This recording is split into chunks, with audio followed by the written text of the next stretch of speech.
Yeah, I'm back. My computer froze, so I'm gonna have to try this on my iPad. So here we go. All right, guys, we are live. Red Sox Life live, episode number 3, and this one's a doozy. We had a lot of activity today, not just on the baseball field, but also on the website.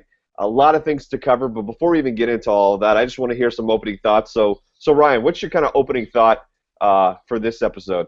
My opening thought is I'm going to go back and I'm going to touch upon the last episode. The last episode we did, we were just coming off, a three-game sweep, and everyone was talking about how we were riding high, and I said, this team hasn't sold me. Well, we're 2 series later, and we've been swept twice.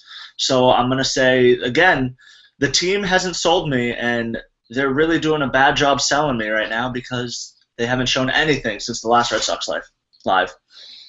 Okay, so I think general open thoughts from Ryan is trade Pedroia. I get it. Okay. No, absolutely not. All right, Jim, what are some of your opening thoughts here? They need to do something, Scott, and I think a good baseball man is about to lose his job in John Farrell. The coaching staff is probably history as well. It would not surprise me if Ben Sherrington fell on the sword too. We know ownership isn't going anywhere. I don't have a problem with that. But a lot of good people are about to lose their jobs here. If there isn't a change in some way, shape, or form made before tomorrow's game, I will be absolutely stunned. And as I wrote earlier this morning, I think they need to do something bold and need to do something dramatic. And amidst all of the, dump this guy, trade that guy, DFA all of them, send them back to the minors, all of that knee-jerk reaction that you get, to my mind, the one tradable commodity that they have, that they really know what they have, is Dustin Pedroia. And I hate to say it. I mean, I love the guy, but he might be the one piece that they can actually trade and get something back. Okay, well, there you go. Guys, we'll get to the Dustin Pedroia talk because that was a hot topic. Ian, are you there? Yes, I am. Oh, there you are. Hello. Ian, what's your opening thought for today, for episode 3? Well, I'm gonna have to agree with Jim on the fact that they're basically out of it, but I will not agree that they should trade Pedroia.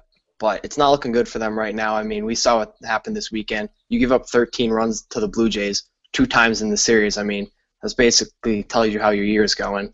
Especially the game they're up 8-1. I mean, that's just kind of the nail in the coffin right there. This is not a good baseball team, and they're really gonna have to look to the future going forward as opposed to this season. It's just not gonna happen. All right, a lot of doom and gloom around here. My opening thought of today is the Red Sox suck. I mean, hard. They suck hard. I was actively vining all of the mess that was going on in today's game, and the one thing I came out of it is this team is the counter opposite to the 2013 team that won the World Series. No heart, no guts, no will to win, and it is pretty pathetic. And so for me, this is just another one of those things where I look at this team and just shake my head. I can name you off the top of my head 4 different plays today that just screamed, fire everybody. Hanley Ramirez's crap job in left field during that roller in the corner where he barely bent down to grab the ball and it went right by him. How about the clusterfuck that was fly balls in the right field? We had a guy in the left field or right field bleachers, or actually up in the grandstands, that actually caught a ball better than our own players on the field. Let's talk about Panda again. How many times can he ruin a game for us? I'm tired of watching this dude at third base get paid $20+ million to make stupid errors. And number 4, how about Eddie Rodriguez today? Our one shining star we had really going, and he drank the Kool-Aid or somebody, whatever Hanley's smoking, he took a little whiff of, and now it was just a disastrous day. So before we get going, let's talk Pedroia because, Jim, you wrote an article. Ryan, you wrote a counter-article to this. Jim was very bold in saying, let's trade Pedroia. And before we get into the reasons why not, Jim, why don't you take us down just an understanding of why you even wrote the article, why you're thinking this, and help the Red Sox lifers understand what kind of crazy pills you're taking. Well, it has nothing to do with me not liking Dustin Pedroia. Dustin Pedroia is everything I want a baseball player to be. He has heart, he has grit, he has determination, he's an all-star, he's won World Series. I get it. He's also signed to a very, very team-friendly contract through, I believe, 2021. and he's being paid an average of less than $14 million a year. You know what you're getting with Dustin Pedroia. Now, they've got some other pieces, no question about it. I think Xander Bogaerts is a star in the making. I think Mookie Betts, a star in the making.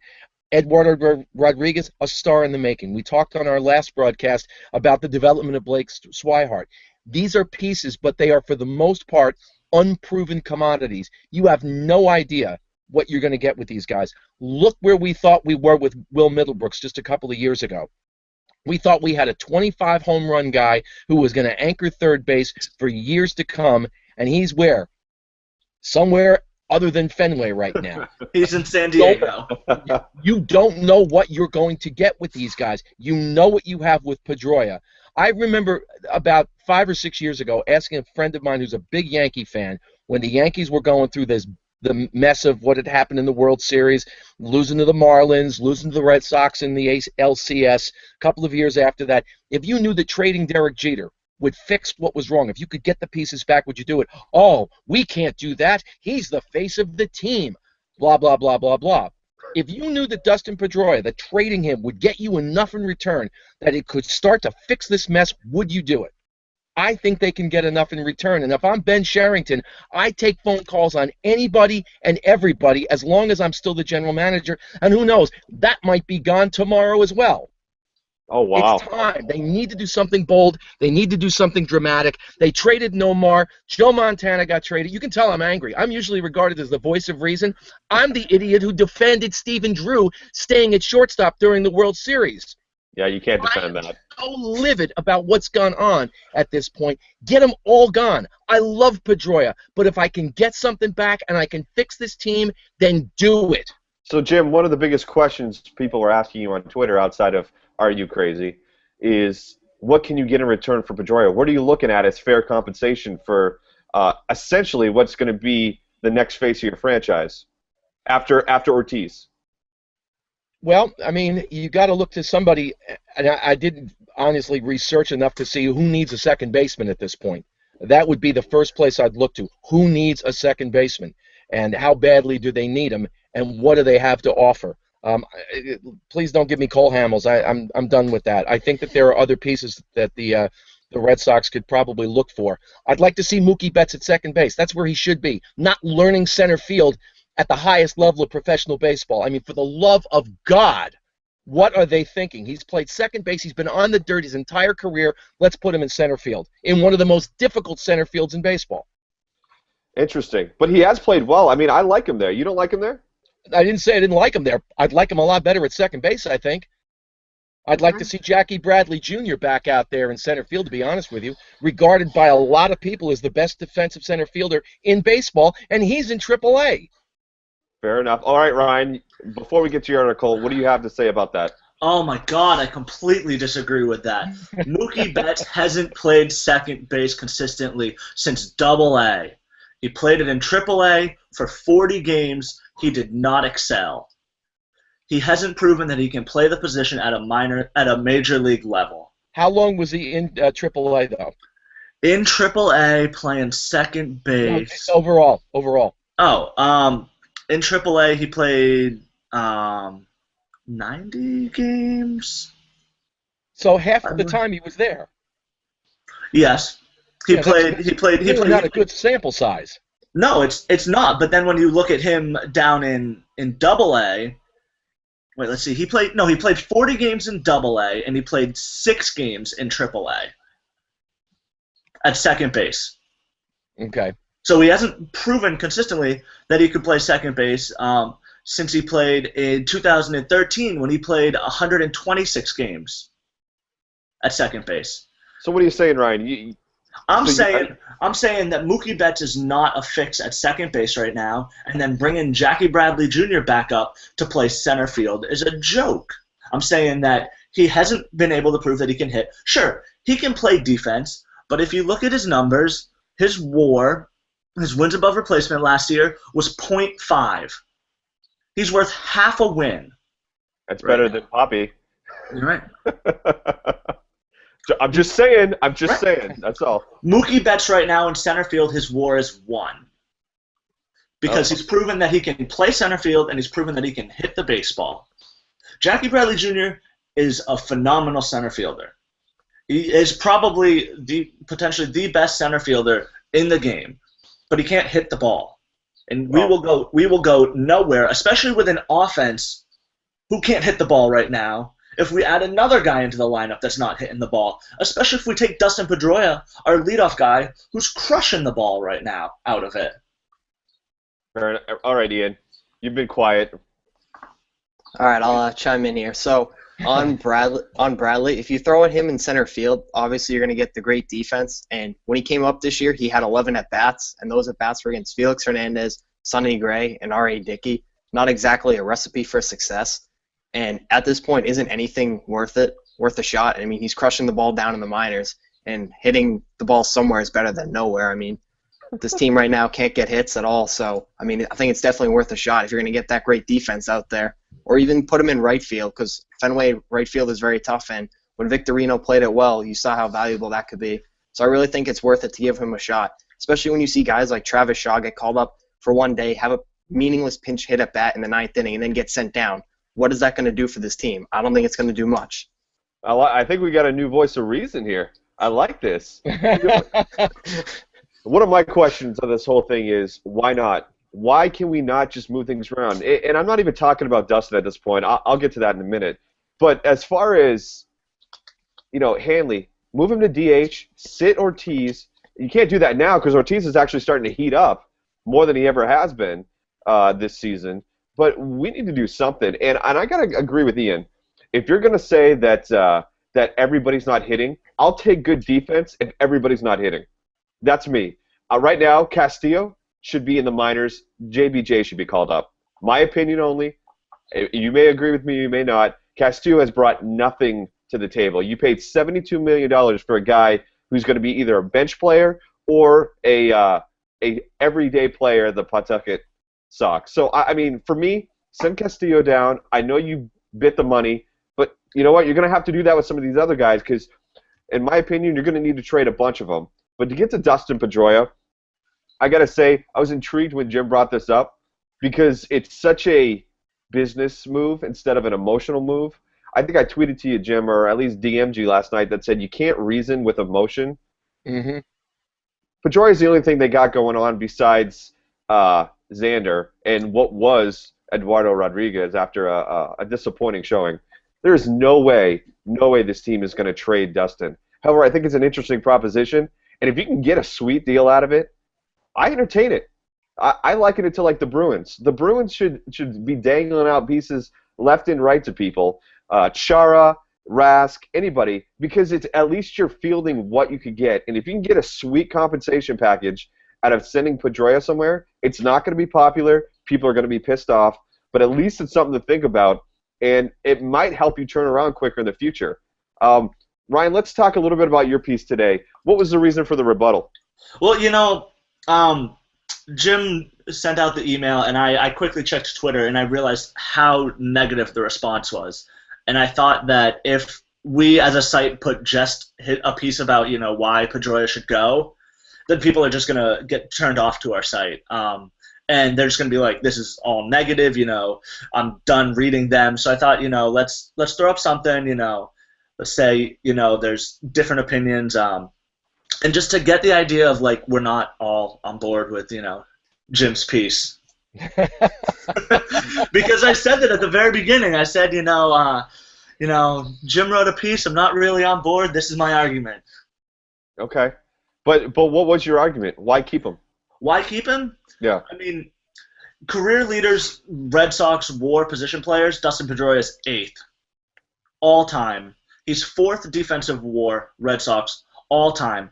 What kind of message does it send to the young guys that are in the minors that are looking to have a career with the Red Sox? When if they get up to the majors, they play 6-7 years with the Red Sox. They're superstars. They've won Rookie of the Year. They've won MVPs. They're 4-time Gold Glovers, and the Red Sox go, nope, the team is bad. You're gone.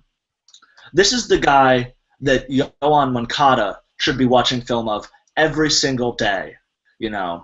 He's the next second baseman in 2022, 7 years down the road when he's 26. I mean, you look at my article and it's full of stats. It's full of everything, but it's really, and it's. I tried to make it as not emotional as I could. Looking at him and how he's performed in years when the team's been bad. Looking at how he's performed when the team's been good. I talked about how he broke his thumb on the opening day of 2013. He played the entire season with a broken thumb. This is the kind of guy that gives the grit and the dirt and the hustle day in and day out when the team is good and they're winning championships and when they suck. So are we saying that the reason why we're keeping Pedroia is because he will help the team and he's the counterbalance to whatever crap's going on the other side? I think he's also a leader in the clubhouse. I think David Ortiz is... Time out. Can I just... Let me interject there. If he's a leader in the clubhouse, then he's not leading well because look what's going on. Mm-hmm. I think David Ortiz still has the lead, and I think David Ortiz is losing that lead in the clubhouse. And I think that David Ortiz... We've been saying it for years, but I think this could be David Ortiz's last year in a Red Sox uniform. And I think that Dustin Pedroia is somebody who, talks to Mike Napoli, fixes Mike Napoli's swing for a little while. He's a five-tool player. Somebody told me today in the comment. What? He's a what? He's a five-tool player. Okay, we'll debate that one. Oh, somebody told me today that in the comment section that I was getting emotional because he's not Mike Trout or Bryce Harper. Yeah, I read that. That was pretty funny, actually. But if you look at Mike Trout, the beginning of Mike Trout and Bryce Harper's career, that was the career path that Dustin Pedroia was on, winning Rookie of the Year, winning MVPs, winning Gold Gloves. Interesting. Ian, you didn't agree. Why not? Well, if you're going to look at this team going forward, I would assume that they're going to, again, even if they sell off some parts like a Napoli or even a Koji, because you're not going to need him going forward if this is a bad team, and especially being an older pitcher like that.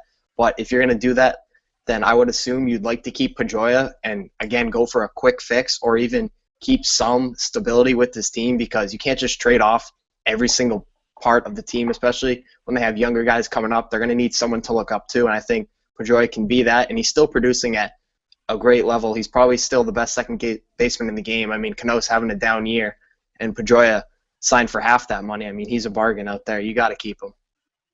Gotcha. But I guess my question to you, Ian, is why not just dangle him out there to see what you can get? What's the harm in that?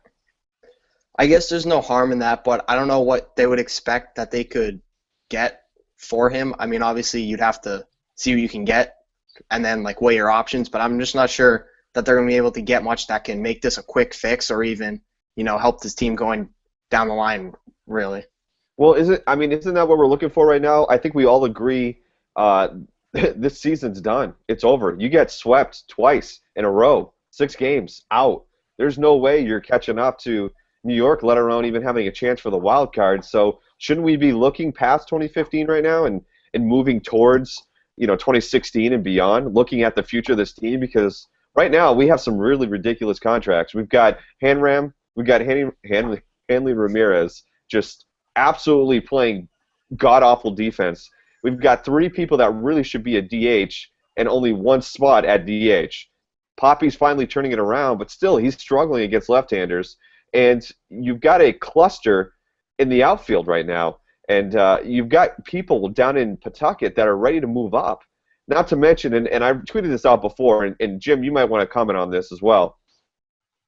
I fully believe John Farrell and the Red Sox completely screwed up Matt Barnes. I think what they did to him and how they positioned him from coming up as a starter to a bullpen reliever, I think they screwed with his head. He's back down in Pawtucket now. The guy was electric in Pawtucket before he got called up, and he was lost coming out of the bullpen. I mean, lost. He couldn't get out of a paper bag at this point, and he looks terrible, and I blame that on the Red Sox management. That's awful, awful coaching. And now you got what was considered a bright star struggling in the bullpen. You got to send him down now, call up Shaw. He's back down. I don't know what's going on. So, I mean, my question to everybody is, and I'll start with you, Jim, because I think I know your answer. Why not dangle Pedroia out there and see what you get in return? Why not do that? That's my whole point. That was the whole point of the article. For as long as Ben Sherrington is still the general manager of the team. So wait a minute, Jim. What's the worst that can happen? Before you go there, you're not saying trade him just for anybody. You're saying trade him for something that it's an offer you can't refuse, right? Exactly, and I'm watching the Red Sox Life Twitter feed here, and you're an idiot. You're cutting the heart of the team out. These people. You're missing the point. What I'm saying is, I'm not saying get rid of him. I'm saying he's the most tradable commodity you have. If you can build for the future with him and get some pieces back in return, why not do it?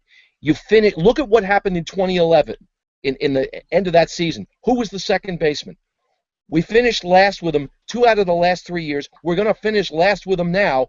So again, you made this point just a little while ago. Where's the leadership? If they can put the right pieces together, why not make the trade? Dangle him out there. I said earlier, if I'm Ben Sherrington, I pick up the phone tomorrow morning and say, everybody's available, make an offer.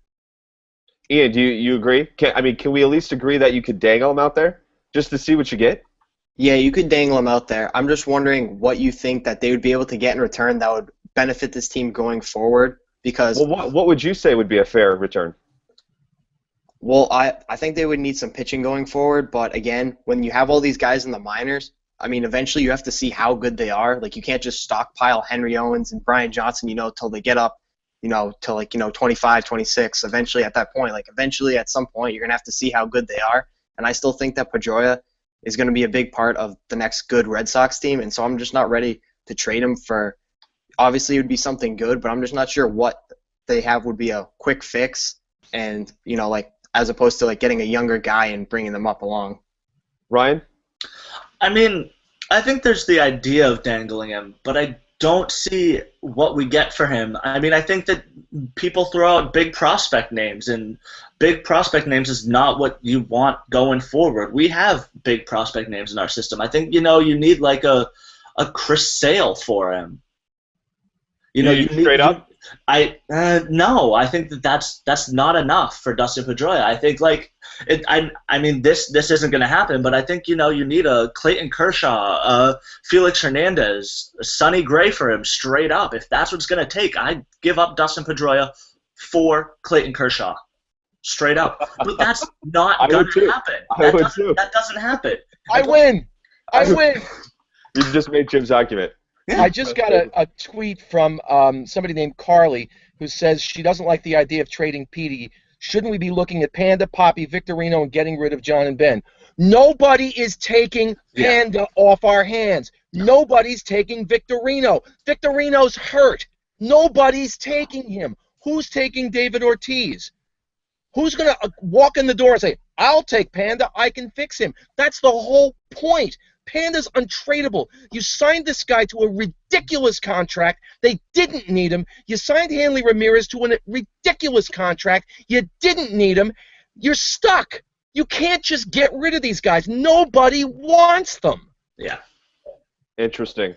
Very interesting. That's very true, but I think after this year, there's a lot of guys that are out of contracts that won't be coming back. I understand that, Hanley's still there with the contract. Napoli's out of a contract. The only one. Victorino's out of a contract. He's not even playing, though. Victorino's hasn't. How many games has Victorino played? You're right, but everyone's saying trade him. He's gone after this year. Well, I consider him gone now. I don't think he's coming back. What I'm looking at right now, honestly, I say you dangle him, see what you can get, and I'm not saying trade him, but if you get some kind of sweet deal out of it, why not? Why not? If let's just say, Ryan, you get, let's just say, for hypothetically, somebody throws a Chris Sale at you, or somebody calls a Clayton Kershaw at you, why not?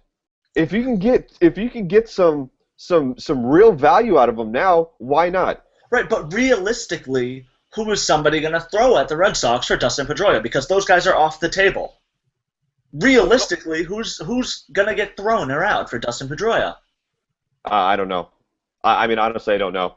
I just think the idea is something we shouldn't dismiss. I know that people are pretty pissed off at. I just think that it takes a number one, a Cy Young guy, and I'm not saying the Red Sox are going to go do it for Clayton Kershaw because the Dodgers would never do that. So whoever tweeted me that's an acid trip, I know that's a pipeline, that's a dream, that's not going to happen. I'm just saying that's the quality guy that you need if you're going to give up Pedroia straight up. And I don't want to give up Pedroia for prospects. Oh, I don't either. Oh, absolutely not. Ryan, you are 1,000% correct. I don't need prospects. They've got enough prospects. Yeah. We've seen what prospects can do. One of our prospects is where? In San Diego, Will Middlebrooks. Yep. We've got other prospects who are burned out. Where's Anthony Renato? I don't want prospects. By the way, I don't know if you guys have been listening to 98.5, but they've made a valiant effort to make sure that everybody knows that, Pablo Sandoval has about the same or less when it comes to the statistical analysis of this 2015 year as Will Middlebrooks. They're about even right now. Yeah. As a matter of fact, it's almost incomparable when it comes to exactly what you're looking at. It's almost comparable right there. So, Jim, you had said it to me offline before. They may have given up on Middlebrooks way too easy. I think a lot of it had to do with him not wanting to go to winter ball, but nonetheless, I think they gave up on him too easy. And you know how much he's making right now? $500,000. Yeah, exactly. And you're getting roughly the same production as a guy you're paying over $20 million for. But listen, just a heads up to everybody watching. If you have a question for these guys, and I will try to filter out, or maybe I'll just ask it right off the bat. But if you have a question for these guys, tweet me. My Twitter handle's on there, Mendoza_lines on Twitter. I will ask almost every question I can on here towards the end of the show. But we want to hear from you guys because I know a lot of you have a lot of opinions, especially on the Dustin Pedroia piece. So go ahead and ask. Tweet me. We'll get this on the show. Also, if you haven't had a chance, we got some great banter. Go follow RedSoxLife. That's all one word on Twitter as well. And you can get some great articles from these three writers as well as a bunch of others that have put out some great content. But I want to move on now. We'll get back to Dustin at the end here, I'm sure. I'm getting a bunch of tweets now. But I want to say this. Today's game marked, I think, an all-time low for this season. An all-time low. So, my first question I'm going to ask Ian. Ian, what do the Red Sox do today and tomorrow? What is their plan of action? I think they're going to stay the course. I mean, I just don't see what firing either Farrell or Cherington could do for them right now. I mean, I think they could play it out a little bit longer and say if you get to the All-Star break and then fire Farrell and hire an interim guy and then try to fix it in the offseason, because what they have going on right now, it's not fixable in season. It just isn't. So I think they're going to try to stay the course and hope it gets better. I think that's probably their best solution rather than just make moves, just to get it over with and get some of these guys out the door. So I think they're just going to try to stay the course and hope for the best. Ryan? I agree. I don't think anything happens. A couple of the beat writers were tweeting out after the game about how there's no moves imminent right now. Somebody said a lot can happen overnight, but as of 7 p.m. tonight, there is no firings going on. So I don't think that anything happens for the next couple of days. If they get swept again, there's definitely something going on, but not right now. Jim? There's talk that Jason Varitek was in the locker room. It was either earlier today or yesterday. I don't know what that means. Who was at the game today? Yeah, Tech was there. He was there with his wife. Yeah, I mean, they've been home playing with their baby. His wife Catherine's been tweeting pictures of Tech in the pool. I don't know whether he'd take the managerial job or not. I don't think it's a coincidence that he's there. I know he's an advisor to the team. I think that there's a reason that he's brought up there. Not that he would be the next manager. I don't know why anybody in their right mind would take this team right now, but I'll be stunned if something's not done before tomorrow's game. Interesting. My thought, you're going to have a sit down with John Farrell in Cherington. I think this has been said before. Generally speaking, organizations don't fire the general manager mid-season or roughly about that. This team doesn't get it. I'm going to be honest with you. I don't know what's going on in the locker room, just an eye test. This team doesn't give a rip. Does not give a rip. And if you're out there tweeting me, please ask the question. Tell me I'm wrong. Tell me you're seeing something different than I saw today, because it was awful. This team had no heart, and it starts with Hanley Ramirez, David Ortiz, and it moves down the line there. it just the body language sucks. The lack of defense sucks. The pitching and the excuse making for John Farrell. In my opinion, the biggest symbol for this year was the Wade Miley John Farrell fiasco. We can get into that in a minute. And John Farrell comes up and supports him. That was your time right there to set the law down publicly and say that's bullcrap. And it took him a day and probably a conversation with upper management to actually come out there and say, you know what, this is unacceptable. We're not doing that. To me, somebody has to go, and it's not Chili Davis, and it's not the new pitching coach. It's either John Farrell or it's a big blockbuster trade somewhere. And I can tell you what, the latter's not going to happen in a shorter time. So that's my opinion. Let's go back to the Wade Miley incident because I think it's something very interesting, and let's touch on it briefly. My opinion, as I just said, it was a botched situation where Farrell could have definitely done some PR for the team, set a course for this team. And again, we didn't see what happened. Reports were that they actually, after the game, had to be pulled apart. So, yeah, okay, very good. But that's just reports. Nobody can know. And I think it was Jared Carabas that had mentioned that on his podcast, that he got some inside information, couldn't totally confirm it, but that Farrell and Miley had to be pulled apart. My question is, did he blow it on this, Ryan? Yeah, I mean, he's known to be a pitching guy, and when, you know, his starters are screaming at him in the dugout and then reportedly, you know, continuing their altercation behind closed doors, there's a problem. Farrell's blowing this. And a lot of the blame lands on Farrell, but again, a lot of the blame lands on Cherington. What are we doing giving Wade Miley this 3-year extension? Like, what is going on in this front office? Why do they think this is okay? I don't get it. I don't understand where the front office's head's at, you know, giving us 4 or 5 guys that aren't aces and thinking that's going to be okay. And when, you know, the manager who's known to be a pitching guy can't handle his pitchers, there's a big problem. Ian? Yeah, definitely. I think Farrell did mess up, but one of the big problems that they did mess up on was why give Farrell the extension coming off a last-place season? I just don't see what that did. Guy, Ian. He does everything they want. Everything. He'll take one for the team so the players look good. That's clear. Yeah, including being disgusted in the game today after a call's made and standing on the dugout, the top step, with 2 arms extended instead of, you know, going out there, getting fired up, getting the crowd back into it, and getting tossed. Jim? Well, listen, Bobby Valentine's available. You went there, huh? I'm joking. Wally Backman's available. You know, that brings up an interesting point, Jim. You know, aside from the fact, let me go back. What do you think of the incident? What do you think of the response publicly? Because we don't know what happened privately. What do you think of his response publicly? I didn't have a problem with the response publicly. I think it was misunderstood. I think, you know, when Farrell talked about respect, it was more respecting the process of what a starting pitcher goes through than respecting what Wade Miley had said. And again, we don't know exactly what happened there. Pitchers argue all the time with their managers. We saw it, you know, again and again and again with John Lackey, both while he was with the Angels and while he was with the Red Sox. It happens all the time. Jim, this is my game. I want to stay in. Can I ask you a question? Sure. The difference, in my opinion, the difference between John Lackey and Wade Miley is a football field, and especially how they pitched. Which version of John Lackey? I'll take. Let's just go with his greatest, the 2013, because he pitched well in the playoffs.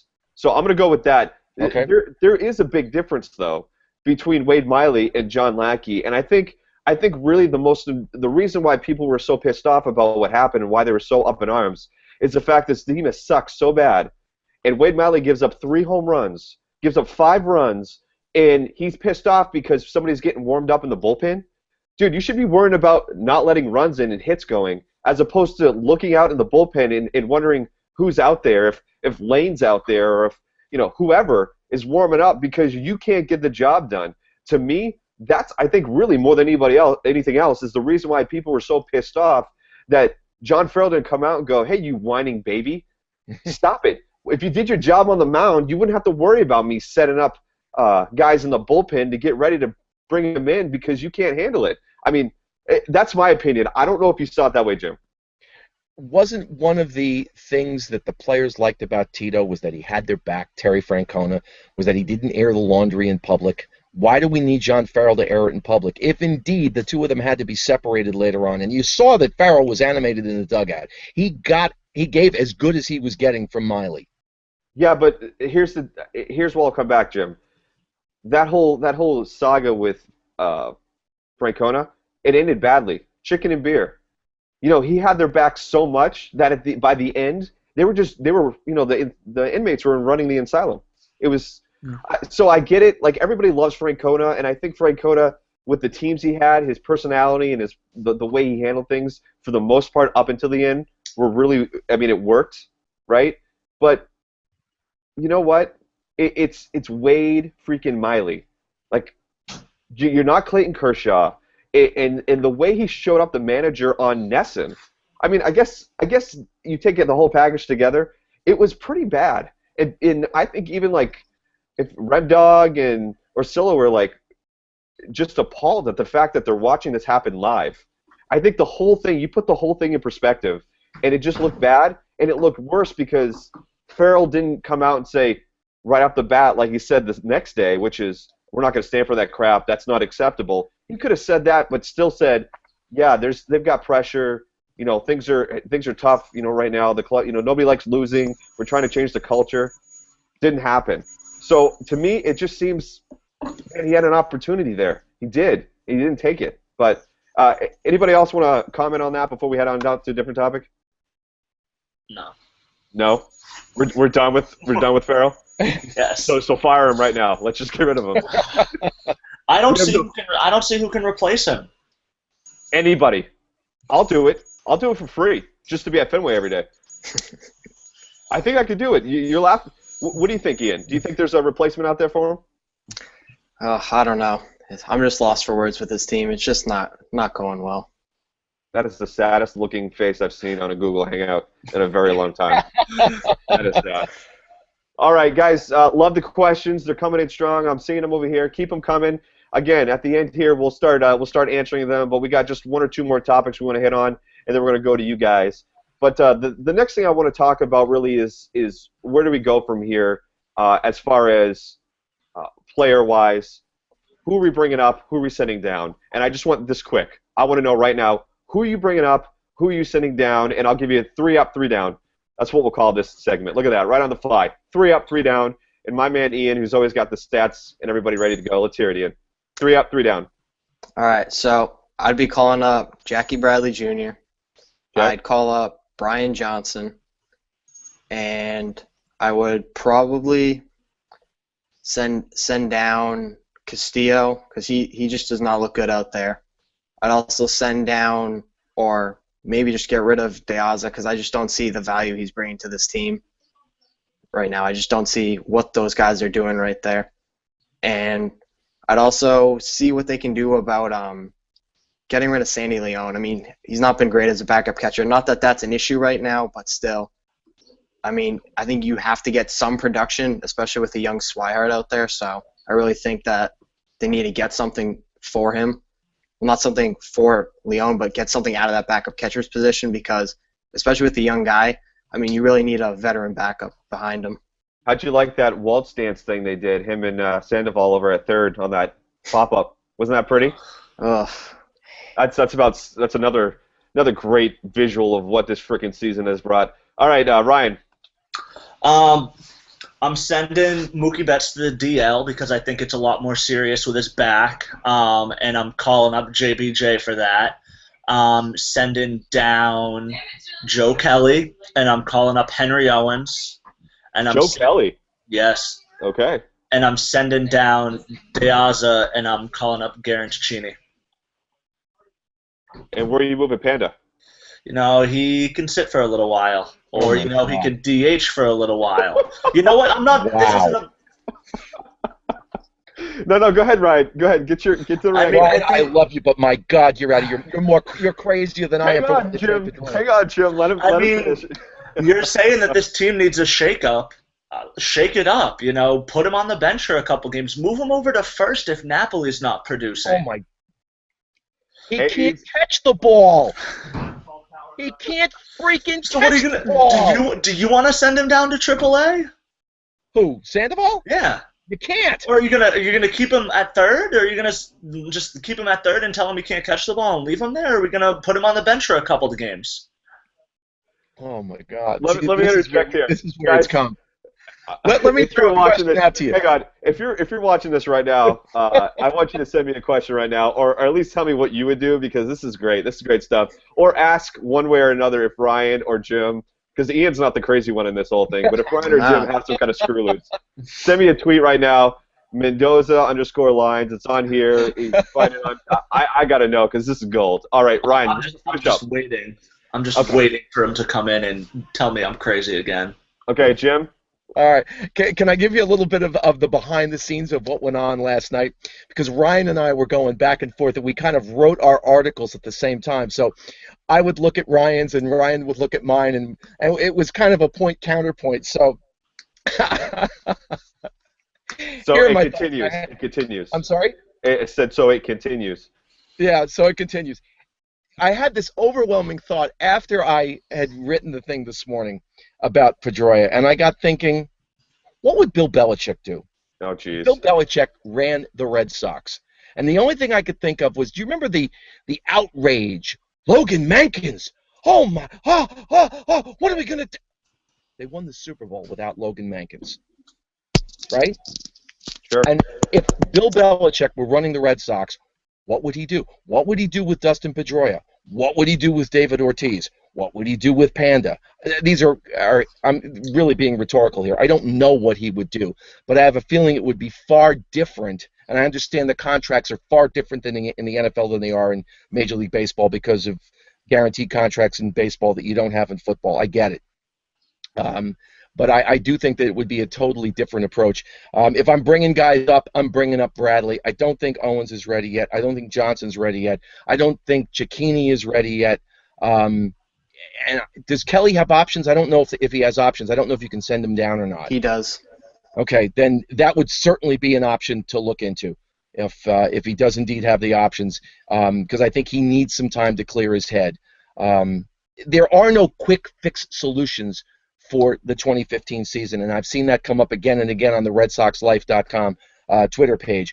You guys are insane. You're trading Pedroia. You're missing the point of what I was talking about. This is not a quick fix. Trading Dustin Pedroia doesn't fix anything for 2015.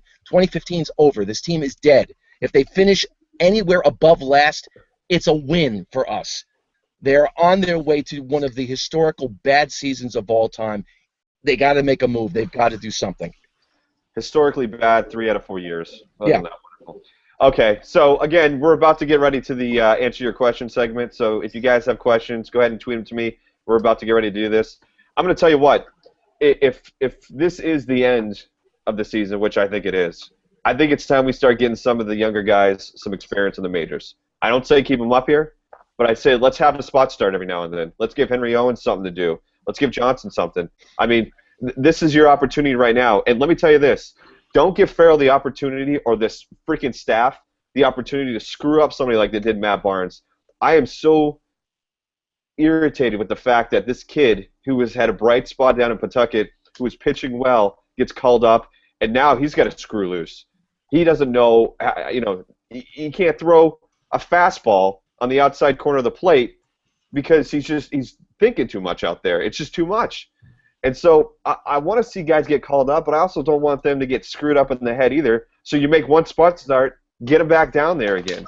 That's what I'm feeling like. I don't have anybody in particular. I'd like to see JBJ back up here because I think he deserves an opportunity. And if Mookie's situation, his back is really that bad, Ryan, I'm okay with him playing right field. That's JBJ.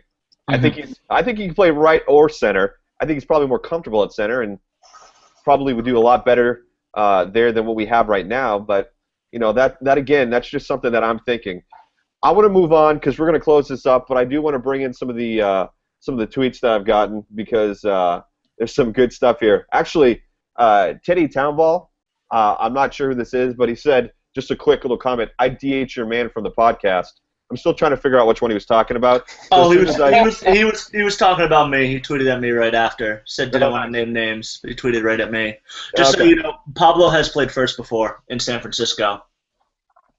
So it's not a ridiculous option like he's never played it before. You know, like putting Hanley Ramirez in left field in the most difficult left field in all of baseball. I don't know if it's necessarily the ridiculous option as much as he doesn't have any confidence right now at third. So putting him at first, where he's got to do a little bit more responsibility and you know, picking things out of the dust and yeah.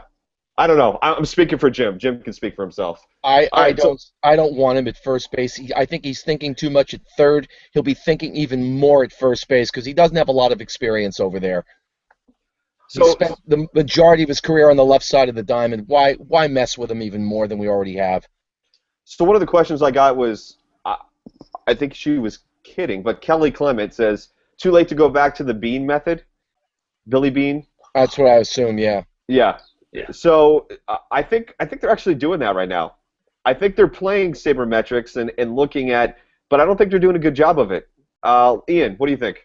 Yeah, they definitely aren't. I mean, again, if you're going with, you know, build the team on the computer, you see Hanley puts up good numbers when healthy. Sandoval puts up good numbers, produces phenomenally in the playoffs. You know, you stick them at positions where, granted, they're not great. Sandoval is probably, I thought, above average coming into the year. Now, definitely I don't think so. And then Hanley hadn't played left field before, but they came into the year thinking that these guys, you know, could put up the same numbers. You know, the defense would be overlooked by the offense, and it would just go from there, and it clearly has not been the case. You can't build a team on a computer, and we're seeing that right now. Okay. Next question.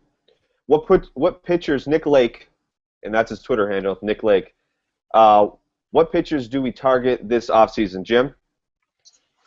Oh, boy. I mean, I'd like to think that there's enough coming up through the farm system that they don't have to. Porcello's not this bad. He really isn't. I'm convinced of that. I think that the lack of somebody ahead of him for him to be – Porcello's not a number one.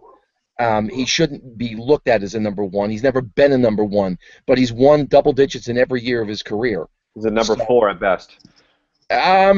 I could see 3 and maybe 2 if the right number one's ahead of him. Who are the available free agents at the end of the year? Off the top of my head, I can't remember. I mean, Cueto and Zimmerman. Yeah, that's probably the two top that I can think of. Everybody else is pretty locked up. By the way, I saw something. I know we've been talking about bets. I can't remember where I saw it, but it flashed up on via TweetDeck. I think he's going to be back with the team tomorrow. Okay. So I know we were talking about maybe DLing him somewhere along the line, and I can't find it while we're on the air right now. It looks like he's back. And it's not on the Red Sox site. It's not on their Twitter feed, so it was somebody else who tweeted it. Hey, send Castillo down. Bring up JBJ. I'm good with that, too. I don't care. All right, next question. Actually, I'm going to dispel something. Jen Cup, with the crafty name Cupcake Jen, said, trade Pedroia? You can't be serious because he missed a ball in the sun today. No, Jen, we weren't talking about that because he missed 2 balls in the sun today. The reason why we're saying that was strictly because we think that if you can get some really great offer in return, that it may be something we want to consider. Again, just to dispel things, we're not saying trade him for chump change, for any kind of scrub or prospects. If you can get some legitimate return for him that would help the Red Sox in the future as well as the short term, why not look at it? But we went down that road, and I want to open that up again. Next person, do you think the Sox will call up another young pitcher, and if so, how soon? That's by Chad Labrie. I don't know if I'm saying your name right, Chad, but I'm going to give this one over to Ryan. Yeah, they'll call somebody up soon. They'll call somebody up. Who do you definitely think? In July. I think it's Henry Owens. I think the kid, he came up last year for a start. I think he should be given, the same sort of leash that they gave Eduardo Rodriguez when he came up. And, if the kid comes up and he performs like Rodriguez did for the first 3 starts, I think he could stick around. Like we're going to see Rodriguez stick around. Interesting. I'm going to throw this over to Ian. Ian, what do you think? I think that they might actually go with Brian Johnson. I think they're a little bit down on Owens just based off the way he had performed and seeing the way that Johnson performed in spring training and then coming into the year now. I feel like that they don't feel Owens is as polished as they thought he is. So I feel Johnson is a little bit more polished. Not to say that he's better than Johnson or better than Owens or will be better, but I think he's the next guy up. Okay. Last question, and it's a good one. It's from our buddy Teddy Townball. I love this guy. This guy's good. Great question, open-ended. Keep it short and sweet because we're about to wrap it up here. Teddy writes, "What are the Red Sox for?" And I think that's a beautiful question to wrap up a very downtrodden RSLive episode 3. So I'm going to go with Ryan first. Ryan, what are the Red Sox for? The Red Sox are for us ripping our hair out. Okay, short and sweet. Ian? The Red Sox are just I think that's about it. Just Yep. Honestly, you look the most. That's the saddest person I've seen on one of these RSLive things. It's terrible, Ian. It is. They're basically out of it, and it's not even July yet. I mean, I'm not looking forward to the Patriots just yet. But they are getting their rings tonight, so maybe we can look forward to the Patriots. All right, Jim? Ryan, before we go, I need you to turn your hat around for a second. I want to see if we all wore the same hat tonight. No, mine is the gold around the B. Because that was not by design. It just kind of happened. What are they for? The Red Sox are why we drink. Damn it, Jim. That's what I was going to do. Okay, so I'll give you mine, and I sent this tweet out in RedSoxLife, retweeted it. The Red Sox are for dumpster fires. Oh. That's what they're for. The Red Sox are for dumpster fires, and I think that GIF is going to be the GIF of every game because undoubtedly there's going to be a play in a game that just makes me think this team's a bunch of dumpster fires. So that's what I'd say. Teddy, I hope we answered your question, and by the way, it's hilarious. Keep tweeting us. Guys, thank you so much for watching. Again, if you have some questions that weren't answered or you wanted to ask questions, tweet me. I've got a column I come out every week on Thursday called Bleacher Tweets. I take some of your questions, answer them. If I don't get to them, tweet me again, and we'll make sure we get as many questions on the post. Read these guys. Ryan, you can see his Twitter handle down there, Ryan McLeod. Is it McLeod? It's McLeod. Ryan McLeod, 15. Okay, 15. Of course, your favorite and mine, Jim. Jim, why don't you tell me your Twitter handle? It's Monahan21. Put the G in the Monahan.